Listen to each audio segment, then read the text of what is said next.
안녕하십니까. 한반도 평화연구원과 오누리교회 통일위원회가 공동 주관하는 특별 공동 포럼에 오신 여러분을 환영합니다. 저는 오누리교회 통일위원회 총괄팀장을 맡고 있는 전순영입니다. 오늘 바쁘신 중에도 시간을 내서 현장에 와주시고 또 줌과 라이브, 유튜브 중계로 참여하시는 모든 분들께 감사의 말씀을 드립니다. 그럼 지금부터 KPI 온누리 통일위원회 공동 포럼을 시작하겠습니다. 먼저 개회식이 있겠습니다. 건국대 문화콘텐츠학과 교수시자 온누리교회 통일위원이신 이병민 교수님께서 개회식 사회를 진행해 주시겠습니다. 이병민 교수님께 마이크를 넘깁니다. 네, 소개받은 통일위원회 이병민입니다. 오늘 이렇게 귀중한 자리에 불러주셔서 감사합니다. 말씀하신 대로 오늘 행사는 오누리교회 통일위원회와 한반도 평화연구원이 공동 주최하고 있고요. 통일위원회는 복음에 기초한 한반도 통일과 세계 복음화의 기전을 갖고 복음 통일의 정신으로 그 사역을 준비하고 있습니다. 그리고 잘 아시는 대로 한반도 평화연구원은 기독교 정신과 그리고 한반도 평화와 통일을 위해서 저희가 연구, 교육, 전파에 힘쓰고 있습니다. 그래서 2007년 정식 출범해서 현재에 이르고 있고요. 오늘 행사가 그런 정신에 입각해서 잘 치러지기를 바라는 바입니다. 예, 오늘 행사를 위해서 먼저 개회사가 있겠습니다. 본 포럼의 공동 주최기관인 한반도 평화연구원 조동준 원장님의 개회사가 있겠습니다. 원장님께서는 현재 서울대학교 정치외교학부 교수로 봉직하고 계십니다. 예, 단상으로 모시겠습니다.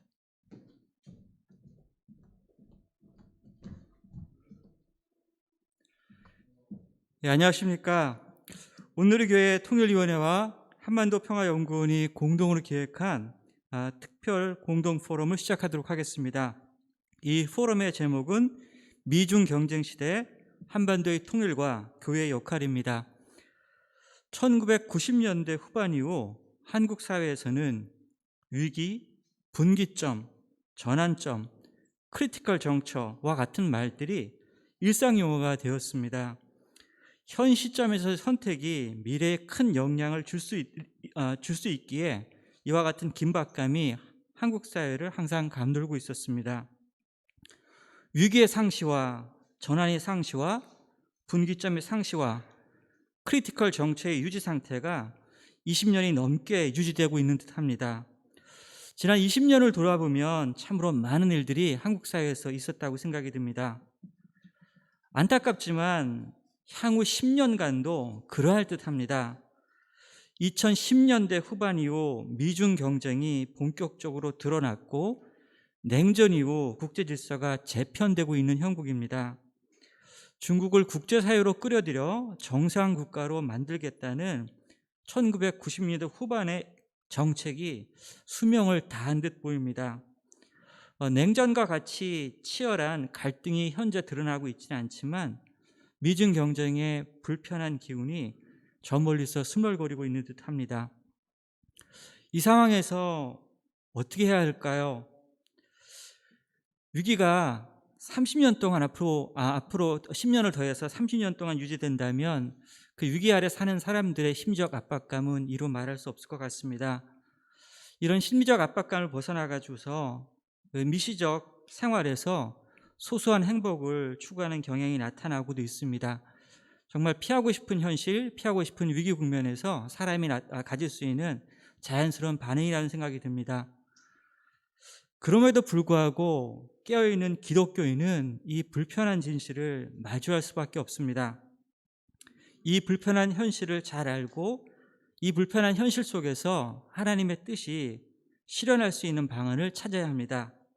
오늘 이 특별 포럼은 미중 경쟁의 불편한 현실을 인식하고 한국 교회의 역할을 찾아보는 자리입니다. 앞으로 미래가 어떻게 진행될지 누구도 예측할 수 없지만 미래에 대해서 우리가 지금 심각하게 고민할 시점은 맞는 것 같습니다. 오늘 포럼에서 중요할 메시지를 전하실 김지철 목사님, 어려운 현실을 드러낼 발제자분들, 그리고 지혜를 함께 모으기 위하여 참여한 패널 모든 분께 미리 감사를 전합니다. 이 모임을 통하여 우리의 공감 영역이 확대되고 우리가 함께 대항할 수 있는 기회가 만들어지길 소망합니다. 오늘 아침 이 특별 포럼을 위해서 잠시 묵상 시간을 가질 때 저한테 떠올랐던 성경 구절을 함께 나누고 싶습니다. 눈물을 흘리며 씨를 뿌리는 자는 기쁨으로 거두리로다. 울며 씨를 뿌리며 나가는 자는 정령 기쁨으로 그 단을 가지고 돌아오리로다. 이 시편의 말씀이 오늘 이 불편한 시를 대하는 저에게 큰 위로가 되었습니다. 이 모임이 정녕 그러한 모임이길 바랍니다. 불편한 현실 속에서도 하나님의 뜻을 찾고 그 뜻을 찾아 이루는 시간이 되길 소망합니다. 감사합니다.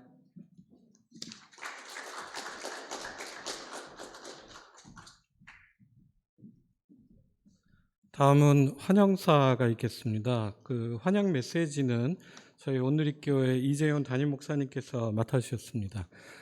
목사님 일정상 영상으로 대치함을 양해해 주시기 바랍니다. 영상을 봐주시기 바랍니다.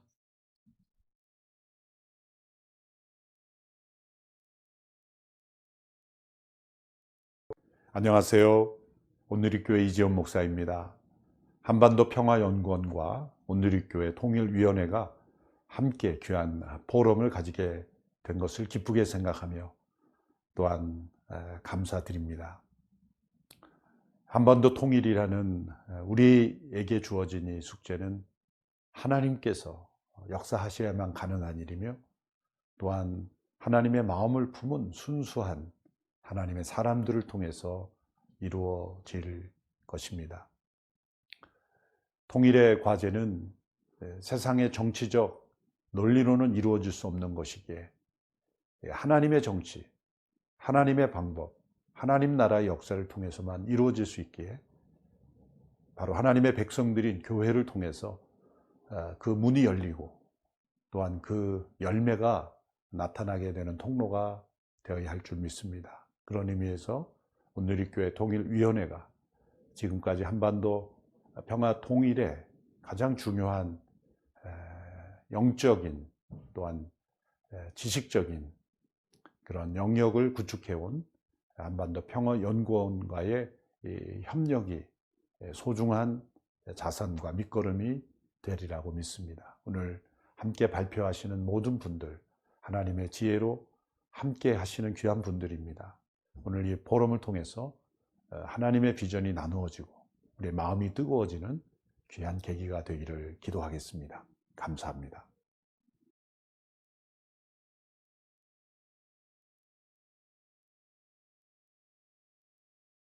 이 본 행사를 위해서 그 대표 기도를 부탁드리도록 하겠습니다.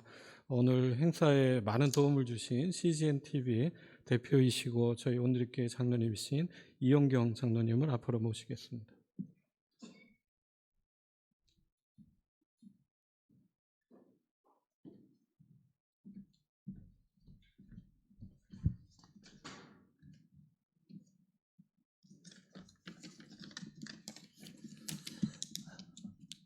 할렐루야. 한반도 통일과 교회의 역할을 의논하기 위해 저희가 모였습니다. 귀한 포럼을 허락하여 주신 주님께 감사와 찬송과 영광을 올려드립니다. 세계화의 물결이 다운화와 열강의 각축구도로 바뀌고 있습니다. 미국과 중국의 경쟁이 치열해지는 가운데 이 격변의 시대를 주관하시는 주님의 뜻을 알기 원합니다.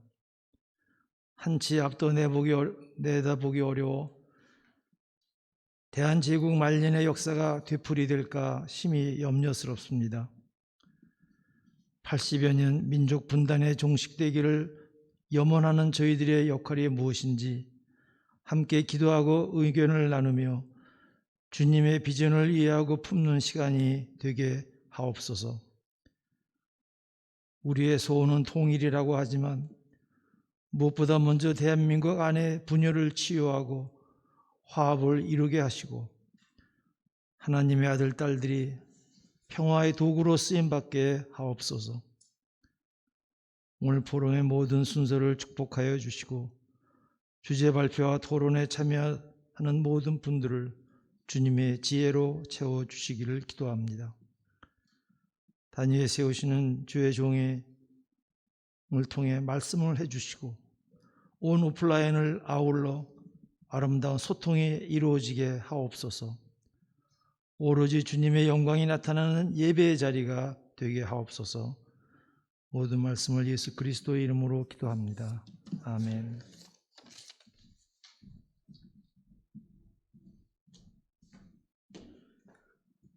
다음으로 개회 메시지가 있겠습니다. 한반도 평화연구원 이사장이신 김지철 목사님께 부탁을 드리겠습니다. 장로회 신학대 교수, 온누리교회 협동목사, 소망교회 담임 목사를 역임하셨고 현재 미래목회와 말씀연구원 이사장으로 계십니다.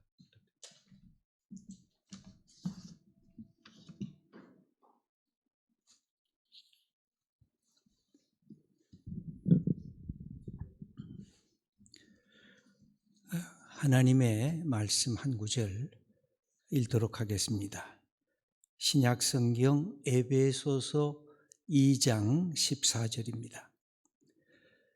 예수 그리스도는 우리의 화평이신지라 둘로 하나를 만드사 원수된 것 곧 중간에 막힌 담을 자기 육체로 하시고. 오늘 이렇게 귀한 시간 함께 갖게 된 것 너무 감사드립니다. 어떻게 통일의 이야기를 우리가 함께 나눌 수 있겠는가? 그리고 이 땅에 참된 평화가 임할 수가 있겠는가? 우리 모두의 과제일 것입니다. 목회 데이터 연구소에서 117호의 통일연구원 통일의식조사 2021년 7월 16일 날 조사한 내용을 보내주었습니다.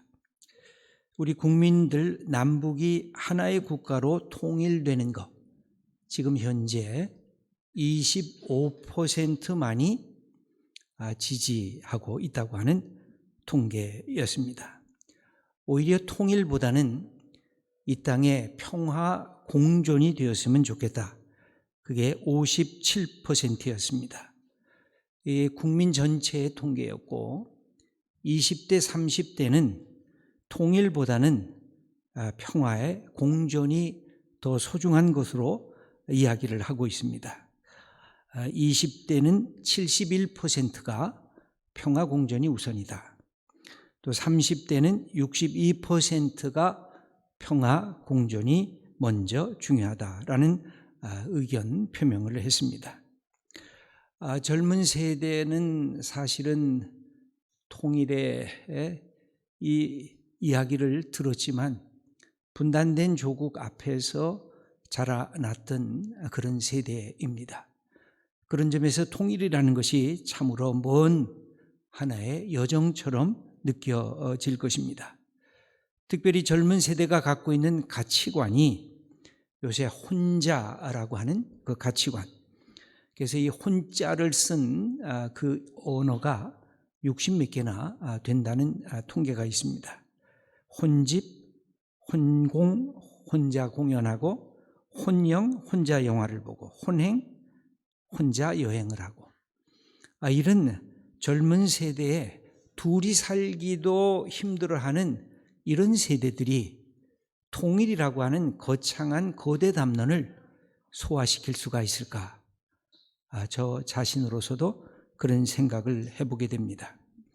또 이런 개인주의와 개인 중심주의적 이 사고가 확대되고 있습니다. 제가 이 올라올 때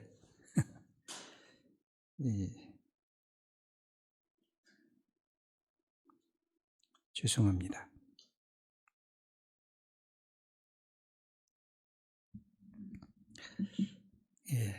은퇴해서 그런가 다시 저를 돌아보게 되네요. 이런 이기적이고 자기중심적인 이 사고를 표현하는 통계가 또 하나가 있습니다. 퓨 리서치 센터에서 선진 17나라를 조사해서 삶을 아주 보람 있게 만드는, 가치 있게 만드는 것이 뭐냐라고 질문했을 때 14개 국가가 패밀리, 가정이 내 삶을 보람되게 하는 것이라고 그렇게 얘기를 했습니다. 두 번째는 직업이라고 얘기를 했습니다. 그런데 놀랍게도 우리 대한민국 국민들만 다른 대답을 했습니다. 그게 무슨 대답이었느냐면 material well-being이었습니다. 물질적 풍요가 우선이다. 그리고 가족은 세 번째였습니다. 이 모습은 우리 사회가 점점 개인적이고 자기 중심적인 사고로 변화하고 있다고 하는 그 모습을 표현해 주고 있습니다. 이런 점에서 통일이라고 하는 가치관이나 주제가 우리의 삶의 자리에서 점점 멀어지고 있다는 사실을 우리는 고민하지 않을 수가 없습니다. 저는 기도할 때마다 통일과 평화를 위해서 기도하면서 50년째 되는 1945년에 해방과 분단의 역사를 가졌는데 1995년에 희년을 맞이하면서 하나님께서 희년의 선물을 주시지 않을까 그런 기대를 했었습니다. 그때 많은 교회들마다 희년에 대한 기대를 선포한 적도 있었습니다. 그런데 그냥 지나갔습니다. 저는 또 마음속에 기도를 했습니다. 이스라엘 백성들이 바벨론 포로에서 회복되는 70년 때는 무슨 가능성이 새로 생겨질까? 그게 2015년이었습니다. 그런데도 그때도 그냥 지나갔습니다.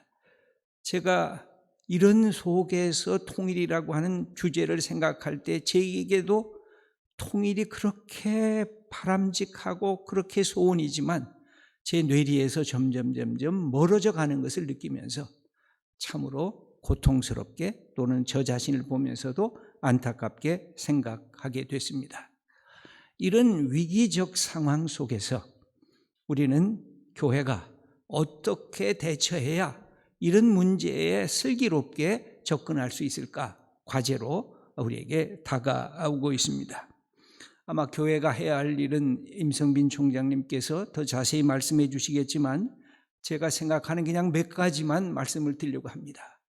교회는 다시 우리의 다음 세대 또 우리의 성도님들에게 혼자 있는 것도 굉장히 소중한 인격적인 존중을 받아야 할 자리이지만 2명이 있고 3명이 있고 때로는 10명이 있고 공동체를 꾸미는 것이 얼마나 삶에 있어서 소중한 것인가를 우리가 끊임없이 가르쳐야겠다고 하는 것입니다.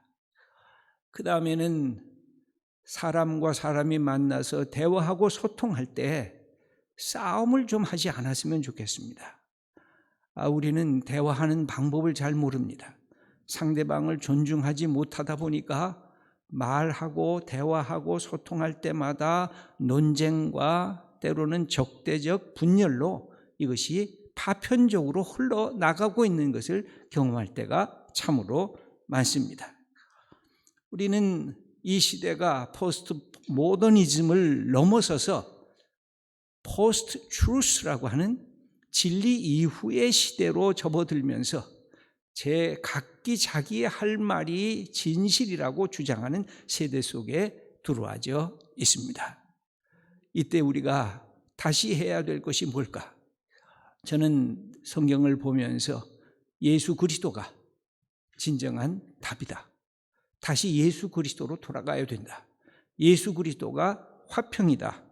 다시 예수 안에 진리가 있고 예수 안에 생명이 있고 예수 안에 평화가 있고 예수 안에 우리가 가야 할 이 모든 것이 있다. 이 포스트 트루스 시대 속에 다시 교회가 이 부분을 강조하지 않으면 우리가 하나됨이라고 하는 거대한 가치관을 만들어낼 수가 없는 것 아닌가 하는 질문을 다시금 해보게 됩니다.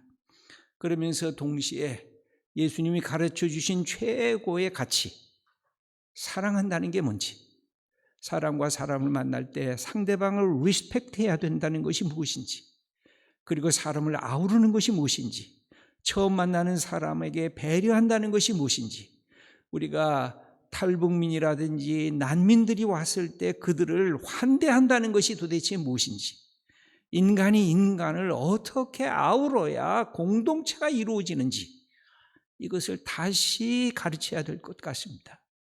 대화하는 법이 무엇인지를 가르치지 않고는 통일이라고 하는 이 거대 담론의 이야기를 이 미시적 얘기로부터 시작하지 않고는 해결할 수가 없다는 생각이 자꾸 들어집니다. 그리고 마지막으로 성경을 보면 이 위대한 하나 되게 하는 일을 예수님이 자기의 십자가를 진 육체를 통해서 이루어 놨다, 그렇게 우리들에게 가르쳐 주고 있습니다. 이것은 교회가 더 고통을 받아야 되고, 교회가 더 헌신해야 되고, 교회가 갖고 있는 것을 더 내놔야 되고, 교회가 우리의 연약한 사람들을 위해서 더 해야 되고, 이북에 고통받는 사람들을 위해서 십자가를 지는 그 일을 예수님의 본을 따라서 할 때에 진정으로 이 땅에 평화의 역사가 시작이 되고 통일의 자리까지 나아갈 수 있을 것이라 사료됩니다. 저는 통일이라는 것을 소원하지만 더 큰 주제, 통일보다 더 큰 주제인 평화, 하나님의 주시는 샬롬, 이것이 우리의 각 사람에게, 우리의 공동체에, 우리의 이 나라에 임하게 될 때 통일이라고 하는 그 목표를 향해서 한 걸음 한 걸음 나아갈 수 있을 것이라 믿습니다. 예수 그리스도가 우리의 화평입니다. 다시금 진정한 화평을 교회 공동체 안에서부터 확대되는 역사를 만들어가는 우리 모든 하나님의 사람들, 믿음의 사람들이 다 되시기를 축원합니다. 감사합니다.